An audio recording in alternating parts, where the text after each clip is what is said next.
Welcome back, everyone. We're diving into a topic today that's a bit heavier than usual, but honestly, it's something that I think a lot of people don't even realize is a thing. Mm. We're going to be talking about odious debt. Yeah, it's not exactly light dinner conversation. Definitely not. Yeah. But you sent over some excerpts from Le Système d'Etat by Eric Toussaint, and let me tell you, this book is eye-opening, to say the least. Totally agree. Toussaint makes a really compelling case right off the bat, arguing that debt, and specifically how it plays out on a global scale, we're talking nations here, it's not this neutral economic force, He's saying it's often used as a tool. A tool. To what end? To maintain power imbalances. He even goes so far as to call it a weapon at times, used to keep certain nations under the thumb, so to speak. Okay, so less about balancing the books and more about, tipping the scales in someone's favor. Exactly. And he backs this up with tons of historical examples, case studies from different periods and places, really digging into the nitty-gritty of how this whole debt system has been used and abused throughout history. So where does he even begin with this? What's a good entry point into this whole debt as a weapon thing? Well, he spends a good chunk of the book focusing on the 1820s, right after this wave of Latin American independence movements. You have all these nations finally breaking free from centuries of colonial rule, right? Right. And they need money. They need it fast to rebuild after their wars for independence, establish themselves as, countries, and that's where sovereign debt comes in. Sovereign debt. So that's the debt taken on by a whole nation, not just like a company or an individual. Right. Exactly. And for these newly independent Latin American nations, it seemed like the only option, the only way to get the capital they needed to, get back on their feet. So they turned to the big European powers, particularly Britain at this time, for loans. Which on the surface doesn't sound so unreasonable, right? I mean, nations lending to each other, helping each other out. Yeah, and Toussaint doesn't argue that all lending is inherently bad, but what he does highlight is that the terms of these loans, they were often predatory, intentionally designed to keep these fledgling nations tethered to their creditors, dependent on them. We're talking crazy high interest rates, hidden fees. It was a way to maintain control even after these countries had technically gained their independence. Wow, so not exactly a helping hand across the pond, more like a hand in their pocket, yeah. Does Toussaint get into any specific examples of this? Oh, yeah, for sure. He goes into detail about Mexico's experience, which is pretty messed up, honestly. Mexico took out these huge loans from Britain, millions and millions, but get this, a huge chunk of that money never even made it to Mexico. Wait, what? How does that even happen? Shady financial dealings, basically. Yeah. There were all these exorbitant fees siphoned off the top, middlemen skimming their cut. Toussaint names even. Bankers like Nathan Mayer Rothschild, you might recognize. That name basically got rich off the backs of these vulnerable nations. It's wild. It's almost hard to fathom fighting so hard for independence, only to be shackled by these predatory loans that were supposed to help you rebuild. It's a really rough start, you finally break free and then bam, you're hit with this whole other mess. It's tragic, really. And it wasn't just Mexico. This whole debt trap thing was playing out all across Latin America. Even Simon Bolivar, the Simon Bolivar? Yeah, liberator of nations, the whole 9 yards. Exactly. Even he was raising red flags about this growing debt problem. Really? What did he have to say about it? Well, Toussaint quotes him directly in the book, and you can just feel the weight of it, this realization that these loans, the ones that were supposed to be their ticket to a brighter future, were actually just creating a whole new form of economic subjugation. Wow. Yeah, there's this one quote where Bolivar straight up calls the debt system abominable and talks about how it threatens to cripple the very nations he fought to free. It's kind of heartbreaking, this sense of disillusionment. Did any of these countries manage to, push back against this?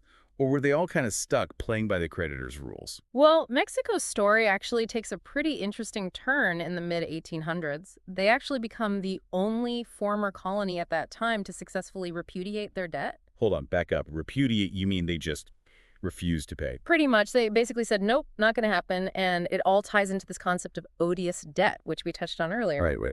Odious debt.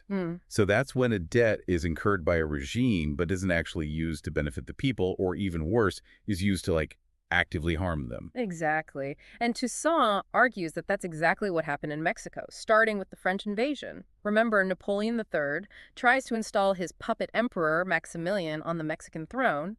Ugh. Ah, yes, Maximilian. Yeah. Because who doesn't love a good puppet emperor? Right.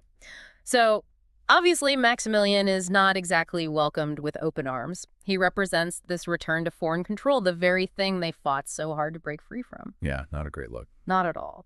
And to try to solidify his grip on power, Maximilian borrows heavily from European creditors. We're talking massive amounts of debt racked up in no time. But here's the thing. Toussaint makes it very clear that these loans weren't used to help the Mexican people. They were used to fund Maximilian's regime, to suppress resistance, basically to line his own pockets and those of his cronies. Classic. So textbook odious debt, incurred under duress, used for purposes that actively harm the population. But how did Mexico actually get away with just, like, not paying? I mean, I feel like creditors aren't usually too keen on just letting things slide, especially when we're talking this kind of money. Oh, no, they weren't happy about it at all. There were threats of intervention, all sorts of economic retaliation, but Mexico stood firm. Wow. So what changed? How did they pull it off? Well, remember Benito Juarez, the leader of the resistance against Maximilian? Yeah. Well, when Juarez eventually retakes power, he makes a really bold move. He refuses to honor any of the debts incurred by Maximilian's regime. I can only imagine how well that went over. Oh, it caused a huge uproar. But Juarez, he argued that these weren't debts that Mexico willingly incurred, you know? They weren't used to benefit the Mexican people, so why should they be on the hook for them? He basically said these were forced upon us, they were illegitimate, and we're not paying.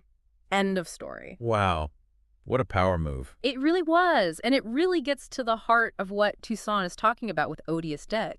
It's about recognizing that there are times when saying no is not only justified, it's necessary. Right. Because true independence, I'm guessing, means not just being politically free, but also having control over your own economic destiny. Exactly. You can't be truly free if you're constantly beholden to these predatory lenders and their exploitative systems. That's a powerful example, Mexico standing up like that. But I'm guessing it's more the exception than the rule, right? Yeah, unfortunately, you're right. As inspiring as Mexico's story is, it's pretty unique. Most of the time, these predatory lending practices have had devastating consequences. Toussaint talks about how they've paved the way for colonialism, political instability, all sorts of suffering. And he gets into some other really compelling case studies, too, like Tunisia in the late 19th century. So we've got these predatory loans, often with these really shady strings attached.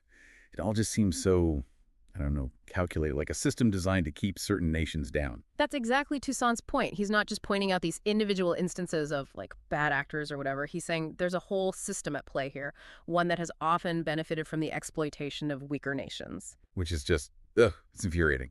But was there anything back then to kind of push back against this? Like, were there any legal frameworks in place to deal with this kind of predatory lending? Or was it just the Wild West of international finance? Well, it wasn't exactly a well-defined area of law back then, but Toussaint does point to some early attempts to grapple with it. He talks about this legal scholar, Alexander Nahum Sack, who back in 1927 literally wrote the book on what we now call odious debt. The OG of odious debt, huh? Yeah. So what did the Sack guy have to say? Like, how did he define it? So Sack argued that for a debt to be considered odious and therefore, like, morally and legally illegitimate, it had to meet a couple of conditions. First, it had to be incurred against the interests of the population. So think of it like this. A dictator uses loan money to, like, build himself a palace while his people are struggling to survive. Right, so the money isn't going towards anything that actually benefits the people who are ultimately on the hook for it. Exactly. But, and this is key, it wasn't enough for a debt to be used for, like, bad purposes. Sack also argued that the creditor, the one giving the loan, had to be aware of their circumstances. They had to know, or at least have reason to suspect, that their money was going to be used in a way that would harm the population. So a degree of shared responsibility there, turning a blind eye to the consequences while still reaping the financial rewards. Precisely. It's not just about bad actors in positions of power, it's also about those who enabled them, whether intentionally or not. Right, right. It adds a whole other layer to it, that's for sure. So, okay, we have this concept of odious debt, this understanding that not all debts are created equal. Some are actually, like, morally and legally questionable. But how does that translate to today? Like, are we still dealing with this stuff? Oh, absolutely. In fact, Toussaint argues that it's more relevant than ever, especially when you look at the staggering levels of sovereign debt in the global south. And the often devastating impact that has on people's lives. Exactly. And he says that while Sack's work was super important, we need to expand our understanding of odious debt for the 21st century. Expand it in what way? Well, for one thing, we have to consider the role of international financial institutions like the IMF and World Bank. They wield enormous power in this whole debt landscape, right? Often imposing these really harsh austerity measures on countries that are already struggling to make ends meet. Austerity measures being those like massive cuts to social programs, public services, which, let's be real, often hit the poorest and most vulnerable the hardest. Exactly. And Toussaint's argument is that we need to take a hard look at the conditions attached to these loans, especially when they lead to things like increased inequality, stifled economic growth, when they actually make it harder for these countries to invest in their people and build a better future. So it's about more than just like the bottom line, the numbers on a balance sheet. It's about the actual human cost of these debts. 100%.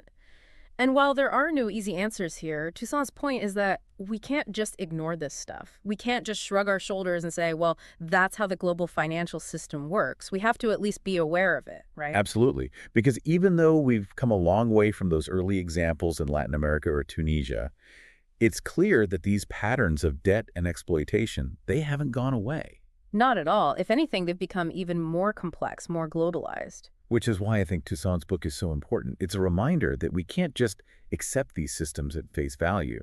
We have to question them, challenge them, and ultimately push for a more just and equitable world. Well said. So, to everyone listening, next time you hear about a country drowning in debt, remember those who came before, the lessons they learned, the battles they fought. Keep asking questions, keep digging deeper, and keep pushing for a world where financial systems work for the people, not against them.